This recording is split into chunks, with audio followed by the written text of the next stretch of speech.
في الفترة دي كانت مصر تحت حكم الدولة العثمانية، ودي كان مقرها في تركيا. وكلمة الزمالك في اللغة التركية معناها العشش. طب ازاي اتحولت الزمالك من العشش لأهم وأشهر مكان بيسكن فيه الأغنياء والمشاهير ومقر للسفارات والمنظمات الدولية؟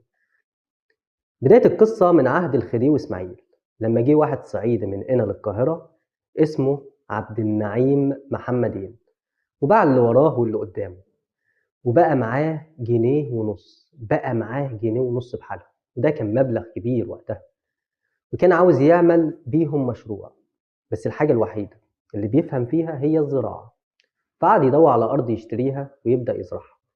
فالناس قالت له على منطقة العشش، وكانت وقتها منطقة مهجورة ومحدش عاوز يسكنها عشان مليانة تعابين وعقارب، والمتر فيها كان بقرشين ونص.